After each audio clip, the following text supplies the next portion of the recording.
Okay, hi.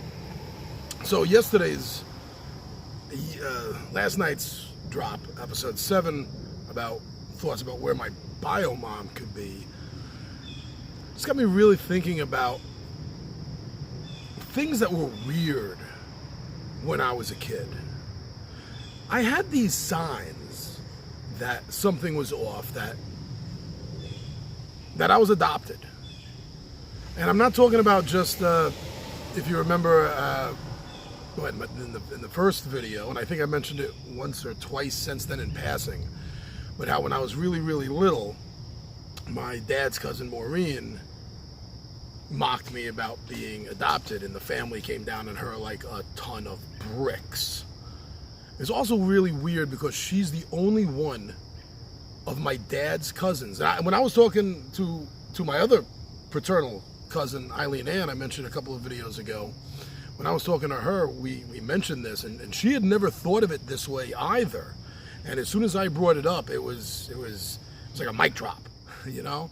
But Dad's cousin Maureen was the only one of my dad's cousins that me or my other cousins were not told that is your uncle or your aunts. That's the way I grew up. That my father's first cousins were also called aunts and uncles to me, but not Maureen, which I think speaks volumes in the fact that the family did not consider her mature, did not consider her someone that they thought that the kids should view as an adult. But that's not really what I'm here to talk about. I mean, that was out of my mind pretty much, other than just Maureen was being mean to me, you know? There was never any thought in my mind, considering the fact the way my parents dealt with it and the rest of my extended family dealt with it, there was any truth to the matter. But that wasn't the only thing. You know, at some point when I was a kid, probably because of a television show, actually a lot of these concepts that I got were probably from television shows. But when I first came across the concept of where were you born? And I found out I was born in Nyack, New York, which is between me and my mom's relatives, who mostly lived at the time, and a lot of them still do, live in the Peekskill, Putnam area of upstate New York, and that's sort of halfway in between. But even as a little kid, I thought something was weird with that. I mean, if Mom grew up in the Bronx, and when she married Dad, she moved to Inwood, a neighborhood in the northern tip of the island of Manhattan. Why, and there's lots of hospitals nearby where we live, why would Mom go all the way to Nyack to have me?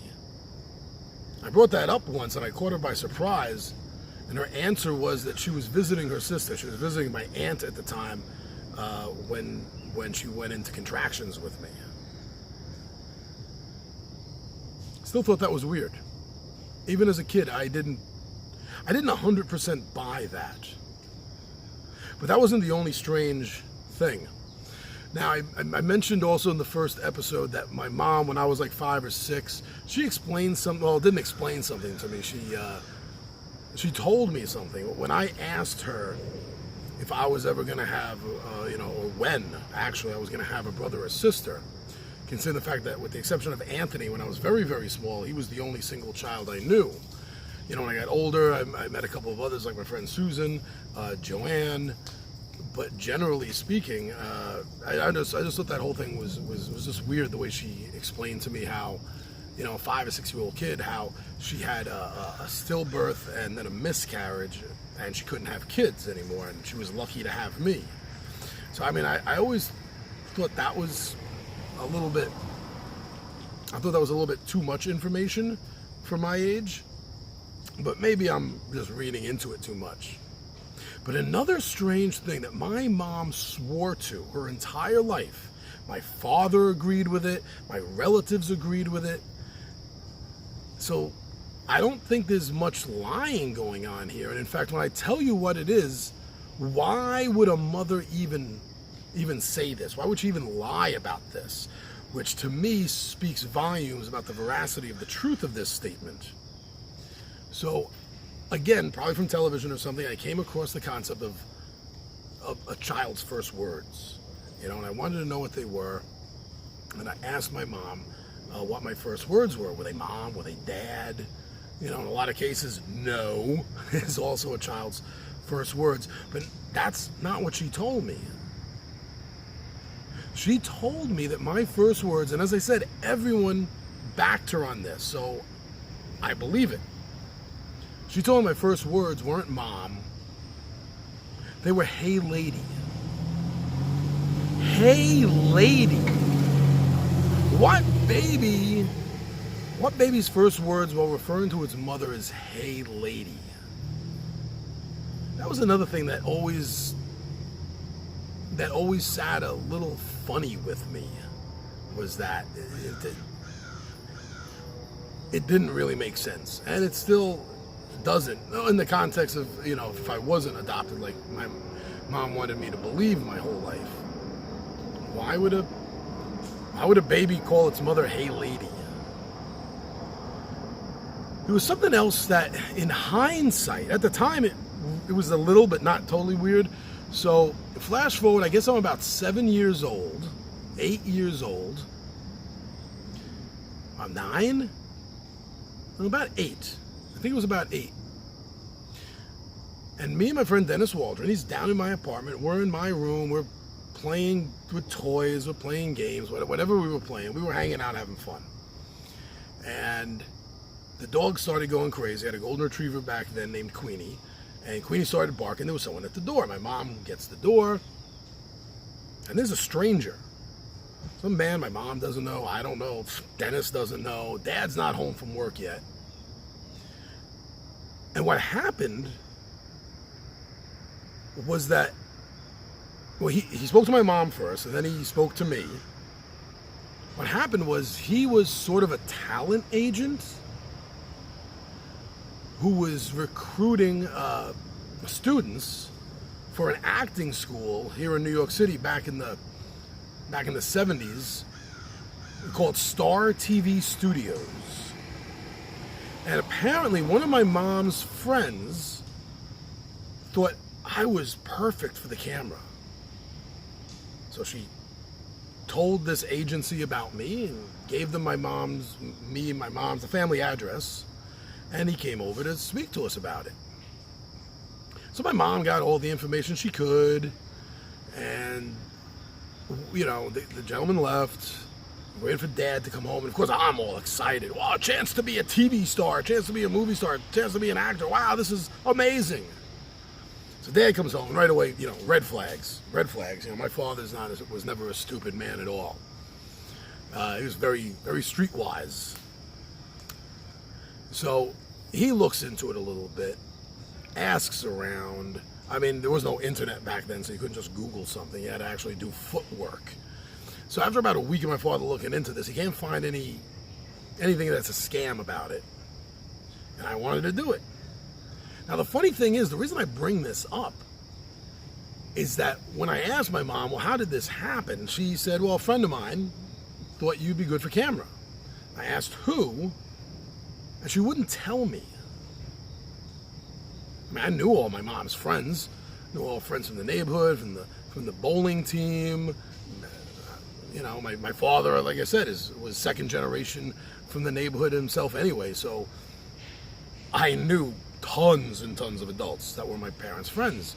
Why wouldn't they tell me who it was? And I wonder.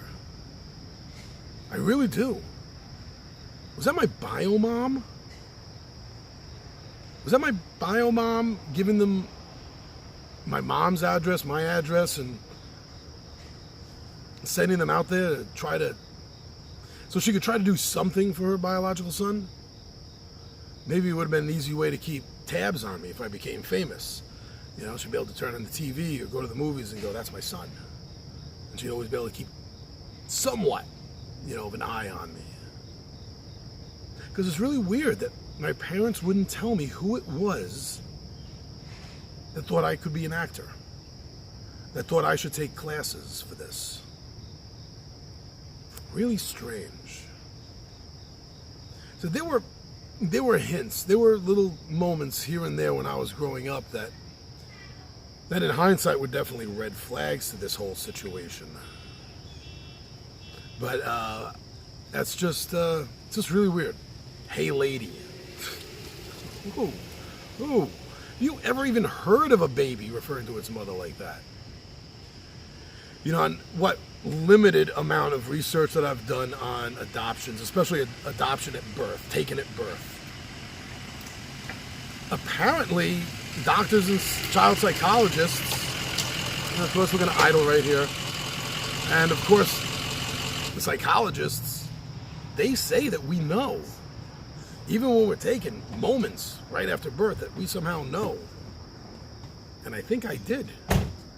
Hey, lady. It's really strange. Yeah, the signs were there. The signs really were there. My parents really hit it well. Oh, so we had another thought. Of course, if the thought is correct, it's going to make this search a lot more difficult. But considering the fact how adamant my parents, especially my mom, was about me ever finding this out, we are afraid that her and Dad may have been smart enough to book my biological mom into the hospital under my mom's name. Yes, I know this would all be insurance fraud and everything, but they're both dead now, so what the fuck is anyone going to do about it? If it's true. So yeah, if my mom and dad did that, checked my bio mom in under her name, then there's going to be no sealed records for me to find to see what name is on that. So I'm really hoping my parents didn't do that. It's just going to make it more difficult. I mean, obviously my parents and anyone else's parents back then who adopted and wanted to keep it a secret had no idea about how the future was going to change, about how the technology was going to change, DNA searches were going to change. It's nowadays it's not as difficult as they thought they were making it for us, but still, any stumbling block is a stumbling block. You know, it's still at the very best standing still, at the worst a couple of steps backwards in the search. But you know, we're still looking, and we want to try to see if we can get hospital records to see if my mom was registered at Nyack Hospital back around May 8th, 1969. Because if it has a listing of her there, then that's going to be pretty much proof that our thought is right, that her and Dad booked this lady under her name to make it harder for me to find out. But again, like I was saying last night in episode 7, you know, fantasies. You can have them, you should have them, but don't be dictated by them. All right, so that's the latest update. Anything else happens, I'm going to share. And thank you.